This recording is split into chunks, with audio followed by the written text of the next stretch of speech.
Una miaka 17 nyuma huko. Nini kinasababisha usiishi? Na nyinyi mnaona furaha tu. Shetani gani huyu? Anawaangamiza nyinyi. Ni shetani yupi huyo? Kila siku mnataka tu tunaongea. Tukileta usanii na majukumu. Niko hapa kwa dakika chache sana kutaka kuzungumza jambo hili kwa habari ya kifo cha katibu wa CCM kule mkoa wa Kagera. Wakati namsikiliza mkuu wa mkoa Chalamila, kuna lugha moja amezungumza ambayo mimi napenda nizungumze kwa Watanzania kwamba ili jambo, mkuu wa mkoa, usitudanganye wananchi. Usitudanganye wananchi. Naposema usitudanganye wananchi, naongea kwa machungu makali, napingana na kauli yako mkuu wa mkoa. Hakuna serikali inayotoa maelekezo ya kuua watu. Narudia, hakuna serikali duniani kote inayotoa maelekezo ya kuua watu. Mtu yeyote yule anapouawa mahali popote, serikali inafanya kazi ya kuhakikisha aliyeua anakamatwa. Kwa sababu katika maelezo yako ya kifo cha katibu wa CCM umesema kwamba serikali huwa haitoi agizo la kuua mtu. Yaani serikali kote nchini haijawahi kutoa maagizo ya mtu kuuawa. Kwa nini napingana na hiyo lugha? Napingana na hiyo lugha kwa sababu yuko mchungaji Mbarikiwa Mwakipesile mkoa wa Mbeya, mchungaji wa kanisa la Kikoskazi, ambaye amefiwa na mtoto wake mwaka jana tarehe 25 mwezi wa 8. Na baada ya uchunguzi kadha wa kadha imekuja kuonekana aliyehusika na kifo cha mtoto yule ni mkurugenzi mkuu wa usalama wa taifa.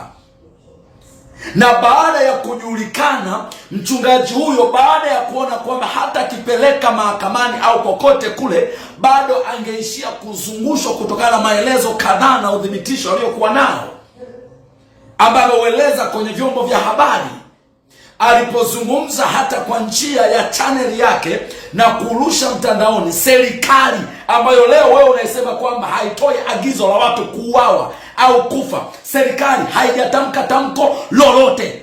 Tuseme nini? Ni mkurugenzi mkuu wa usalama wa taifa aliyepo sasa ndiye aliyeua mtoto wangu, mtoto wa Mbarikiwa, mtoto pekee, mtoto wokovu. Ni mkurugenzi mkuu wa usalama wa taifa aliyepo sasa ndiye aliyeua mtoto wa Mbarikiwa, mtoto wangu mimi, mtoto wa pekee, wokovu Mbarikiwa, tarehe 25 mwezi wa 8 mwaka 2022. Sasa nitachambua alivyoratibu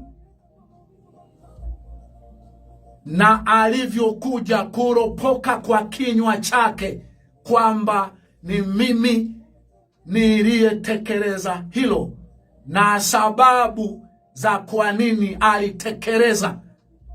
Tuseme nini? Au kwa sababu serikali inaongozwa na Muislamu na aliyefanywa tukio ni Mkristo?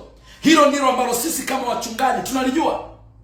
Mimi kama mchungaji, hata kama Wakristo wengi wamenyamaza, ni wamenyamaza kwa sababu na wao wanaogopa mauti, wanaogopa kifo. Kwa sababu hata kama mimi ninavyozungumza hivi niko hatarini, kwa sababu kama mchungaji husika amezungumza ya kwamba mtu wa serikali amehusika kuua, lakini nyinyi mkoa hamjasikia, mmenyamaza kimya, ndio mtuaminishe umma kwamba serikali hamtoi agizo la kuua watu. Light ingelikuwa ni uongo, tungeanza kuona mkilishughulikia hilo. Lakini mpaka leo tarehe 6 ya mwezi wa 8 nasimama hapa kuzungumza, halijachukuliwa hatua yoyote. Wiki moja iliyopita nimezungumza nikasema ninachokijua mimi, ambapo nilifahamu mimi kwa elimu yangu na ufahamu wangu, ya kwamba baada ya tangazo hilo, kuanzia muhusika aliyeweka hadharani kwamba nina details zote za huyo mtu kuhusika na hayo mauti ama kuhusika na majanga aliyomkuta, alieleza wazi ya kwamba hata wakitaka ushahidi wakamwone. Nitegemea kama serikali mtatoa ulinzi Otherwise mtatuma baadhi ya sio kumkamata kumweka ndani, lakini navyojua mimi serikali mnamkamata mnamweka, hata kuto kumkamata mpaka leo, na tunaendelea kusema ukimya. Una kitu gani? Leo mkuu wa mkoa unasema serikali haitoi tamko la kuua watu. Watanzania tuamini nini? Au kwa sababu nchi yetu inaongozwa na Muislamu? Je, angekuwa ametendewa she ametendewa rais, angekaa kimya? Msitudanganye wa Tanzania. Chalamila, msitudanganye wa Tanzania ya kwamba mtoi maagizo ya kuuawa kwa watu. Laiti kama huyu mtu alihusika na hicho kifo, iwe ni kweli ama uongo, tuitegemea serikali mtasimama na kuongea. Hamjaongea mpaka leo. Hamjaongea mpaka leo. Huyo ni katibu wa CCM na ndio maana mnazungumza kwa uchungu. Ila kwa sisi wa Kristo au wachungaji na kufanyia mambo mabaya na serikali husika hamfuatilii, wala kwa sababu nilitegemea mchungaji husika baada ya kuongea vile, kwa sababu viko vyombo vinafuatilia masuala ya kimtandao ambayo mtu, na ndio maana leo naongea tena na tena, mtu akisimama hapa kumtukana rais, au mimi nikasimama hapa niliposimama nikaanza kutoa vitisho juu ya hii nchi, sichukui raundi ya masaa 4 5 nimekamatwa. Kwa mimi nitegemea baada ya tangazo lile, baada ya kuongea vile, kuwa na mashaka yale, nilijua kama taifa, kama serikali, kama watu wa mamlaka mtachukua kwanza ulinzi ya kwamba hebu huyu mtu aliongea kwa kuwa ndiye katendewa, hebu tumweke kwenye sehemu salama.